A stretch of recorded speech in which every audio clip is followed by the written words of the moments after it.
Before we get to the video, I want to say that I am a kindergarten teacher here in San Antonio, Texas, and I have not had my hair cut since October of 2019. And in order to raise money for the San Antonio Food Bank, my kindergarten class is going to cut my hair. I'm giving them scissors, and I'm going to let them do whatever they want to do. This is on June 1st.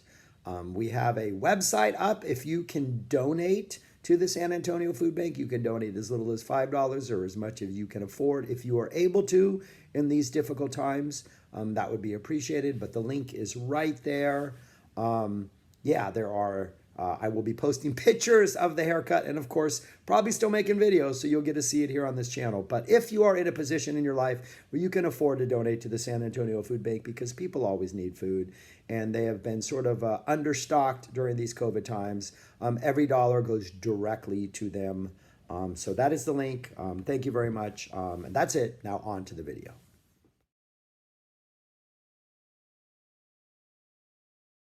My name is Shaggy, the Opinionated Hippie. I am currently ranking and reviewing every single Frank Zappa album released after he passed away in December of 1993. I've done the ones he released during his lifetime elsewhere on this channel if you're interested. And out of 55 released post-93, I'm currently on number 15, Road Tapes Venue 1, or Road Tapes number 1, Venue number 0. Road Tapes Venue number 1, that's the official title. It is a complete show, 2 discs, from August 25th, 1968, The Mothers of Invention. This is a phenomenal release. I absolutely love it. Why is it 15 and not higher? Because of the other 14. That's it. Pretty much it. They're all, like, at this point, it's really, really minor little things that are putting one above the other. And this is why I would say this is 15th. I'm going to go with the nitpicking first, and then I'm just going to praise it for the rest of the video because it's a phenomenal release, and I absolutely love it. The nitpicking is this is the probably I don't want to say the worst sound quality or the poorest sound quality, though it is the worst sound quality or the poorest sound quality. But that makes it sound like it's bad sound quality. It's sound quality that you would expect from a 1968 Mother show. In the liner notes, they specifically talk about how the Road Tape series is going to be like shows that aren't from the big cities, because in the big cities they have the expensive recording equipment, so you can record a show in a big city and have it sound really good. But when you're in a place like Vancouver, you're using reel-to-reel, or you're renting equipment, or you're using your own equipment, so the sound isn't as good. So they give this big disclaimer in the liner notes about how, hey, the sound isn't going to be that good on these things, but the sound is listenable. I mean, I collected bootlegs, and I have a number of bootlegs from 67 and 68. There are a couple that have pretty much a little bit better soundboard quality than this, but this is probably just an excellent sounding show considering that it's 68. You can hear the music, you can hear the songs, you know what's happening. The only time it kind of gets a little kind of muddy and levels out is when the jams get a little bit hectic, and the drums, and there's Frank's playing the guitar and somebody's soloing and Frank's soloing, and it kind of gets just kind of like, it just becomes like this driving force of noise. But I think that's one of the attractions of the Mothers, the 60s Mothers, is it really is a sound unlike any other Frank band. I think once you get past the original Mothers, like, Frank sounds different. Like, his guitar playing, I think, is more of a central feature of any show. Here, Frank solos, his guitar is very present. He is the lone guitar player. But his solos aren't like these stop everything, like these are the moments that are going to define this show. They're part of the jams. They're very much in the pocket of whatever solo they're on. He's soloing, and then, he indicates for the horns to start solo, and then something else happens. And, it's not like later on in the late 70s, 80s, when Frank solos, like the Buffalo 80 show, it is an event. Here, the solos are not necessarily an event. In fact, I don't think any of these solos are ones I would say, hey, you need to check out that solo from Road Tapes Venue number 1. Frank is ridiculous. These are just really good solos. What makes this show so amazing is the Mothers did a little bit of everything. And this show has a little bit of everything. And to get an entire show I think the only thing we're missing is there's an edit in Trouble Coming Every Day. Looks like we're missing one verse, the second verse. Generally, when this was performed live, they did the first two verses, almost always, sometimes an additional verse.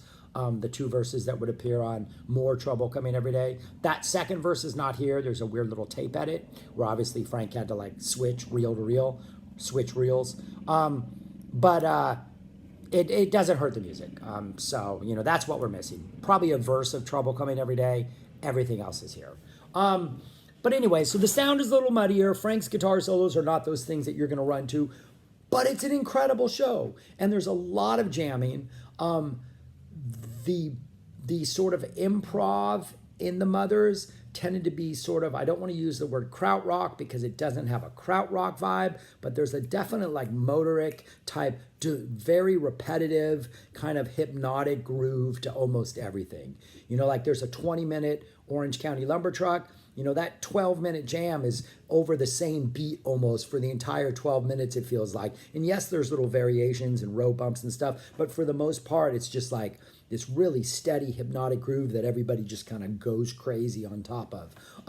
And that's sort of like the defining feature of a lot of sort of the improv on here. But then Frank will take that and it'll stop on a dime because Frank starts conducting them, or they start making noises, or they go into something else. And it's just a great listen. But yeah, it's, I love complete shows. And so if they were to release complete shows that had worse sound quality than this, I would equally probably they would be comparable on the list to where this is. Because I don't know, this is why I get into Frank. But anyways, I'm just kind of rambling at this point. I really don't know what to say about this show because it's just, when this came out, it was like, yes, this is exactly what we need. Ahead of Their Time was an attempt to release a complete show, but half of that show was the progress play that they did, which I don't need to hear more than once. The second half of that was excellent sound quality. Some pretty good song selections, what Frank called an average Mother show. I think this is an above average Mother show with an excellent set list, including the second disc is just ridiculous. But anyways, disc 1 has 6 tracks. Even though on the actual CD, disc 2, track 2 is indexed as track 2/3 because it's Help I'm a Rock and Transylvania Boogie, but that only appears as track 2 on my actual CD player, so I don't know. Anyways, this is what is on disc 1. It opens up with something called The Importance of an Earnest Attempt by Hand. This is Frank saying, we're going to try to have an earnest attempt to do a rock show, despite playing in your icebox. He then starts leading the band through like making noises with his hand signals. Then he gets the audience to do some noises, and they go back and forth, and then he kind of conducts the band to make some loud noises, and then things get chaotic, and they go right into the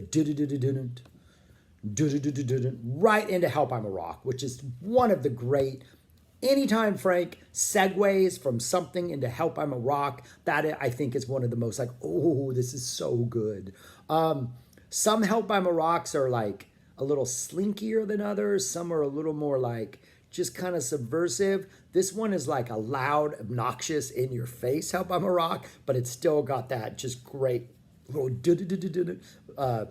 groove that it kind of all goes over. So you get the Help I'm a Rock. Frank starts yelling some things about Help I'm a Rock. He talks about the mayor. Apparently the mayor of Vancouver said he would pay hippies $10 to get their hair cut. Frank references that. The audience reacts really strongly when he says that. He riffs on that for a while, and then they go into a nice Transylvania Boogie, complete with lots of soloing and jamming, and it's just kind of this nice, really hypnotic groove. This entire thing goes on for close to 10 minutes. And then at the end, that goes into something called Flop Smash Musics, which is when Frank starts conducting the band, and you get a little bit of that. Did you get any on you that really hyperkinetic sort of drum rhythms that Frank would lead them? I can't do it in my head. I have the Help I'm a Rock thing stuck in my head, and I'm trying to do the Did You Get Any on you? But it's those kind of drum patterns that Frank's leading them to. So after Transylvania Boogie ends, he kind of conducts them for a while. And then after that, it goes right into Hungry Freaks Daddy, which is just a great song. Frank's guitar playing is great. I said this, I think, on the Freak Out video. He sounds a lot like Yorma, Jefferson Airplane guitar player, and I think a little bit of that is on here too, which I really like. So that is the opening. It's just a phenomenal, like, 20-minute opening of, like, you get a little bit of everything. You get Help I'm a Rock, you get the jam that follows with Transylvania Boogie, you get Frank conducting him through, like, improvisational chaos, and then you end with Hungry Freak's Daddy. Great opener.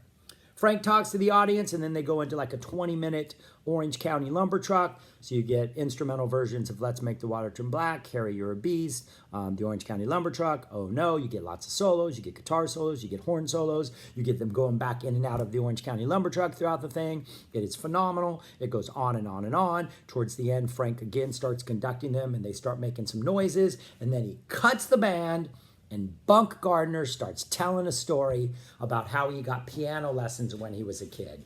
And this, I think, is one of the more magical sort of, this is never going to happen again at any show. So Bunk starts telling his story, and while Bunk is telling his story, Frank is like having Roy make noises, and then Motorhead starts telling a story, and really it's just them talking for like 3.5 minutes. And it's utterly compelling. It is absolutely amazing. The audience reaction, you can clearly hear the audience just laughing and enjoying the heck out of this thing. It is just brilliant. I mean, who else does this? Who else has band members tell these really convoluted, somewhat non sequitur-ish stories, but Bunk is trying to like follow a thread, but at the same time it's getting a little weird, and then you get the people coming in and making noise. It's just beautiful. That is the end of disc 1, about 45 minutes long. And then right at the end of while they're talking, Trouble Every Day starts before you go to the second disc, but then at the end of disc 1 then also is repeated on the beginning of disc 2, so you can get that continuity. But after they're talking, at one point Frank just goes boom, down, bum, bum, boom, just slides up that E note on the guitar, on that E string on the guitar, and goes right into that Trouble Every Day riff, and it is just like, oh yeah, it is just such a nice segue. It is just like that, boom, boom, boom, boom, and then they go into Trouble Every Day. A little bit of jamming at the end of this. They end it, and then they go into Shortly, which is the title track of this is Shortly. Sweet Exist of Holiday in Berlin, Full Blown, and it is a slightly all of Holiday in Berlin Full Blown is here. Like you clearly recognize all the parts, but it's a little bit, seems like it's a little bit quicker, a little bit more rushed. It doesn't quite have the full majestic sort of regal feeling that the Burnt Weenie Sandwich version has, but it's all here. It's great. There's solos at the end of it. They jam out. After they jam, after the entire thing lasts about 9.5 minutes, that goes into Pound for a Brown on the Bus, which is a pretty short Pound for a Brown on the Bus. You get some guitar noodling in there, and that goes into Sleeping in a Jar, which is always phenomenal. And then that goes into Oh, in the Sky, which Roy just to sing his falsetto, that just beautiful Oh, in the Sky song, which just a great Mother's track. Which had never been released prior to like all these, I think the first time it was released, right, was on this, right? I think this is the first time this ever came out. Phenomenal song. Then they do the encores. And for the first encore, Frank tells the audience that they're going to play something that they like to play as an encore so that the audience will not have them back.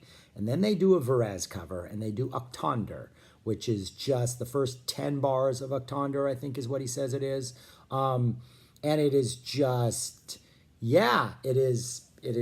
He tells a story about Varese first, about how Varese had a performance in Canada and the musicians were disrespectful and were kind of laughing at his stuff, but Varese thought it was awesome and gave him a round of applause, kind of like, in your face, I love what you do. And so you get a cover of Octonder, which is, it sounds like Zappa, but it's a Varese thing. If you like Weasel's Rip My Flesh, you're going to love this cover of Octonder.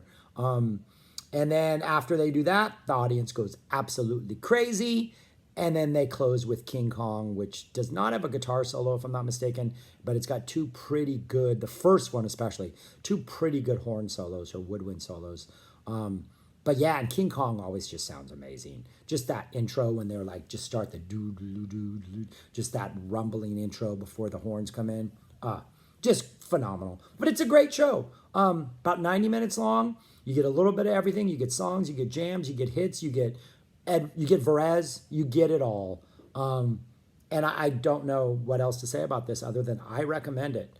It is the early mothers. Again, it is not your really clean, precise, sharp, late 70s, early 80s Frank. This is your little more chaotic, noisy, weasels rip my fleshy, random burst of just chaos happening throughout the show, mothers. And it's incredible. Yeah, that's all I got to say about this. I'm just praising this. It's a wonderful thing. Why is it 15? Because there's 14 more to go. That's it. Let me know if you have this, what you think about it, all that stuff.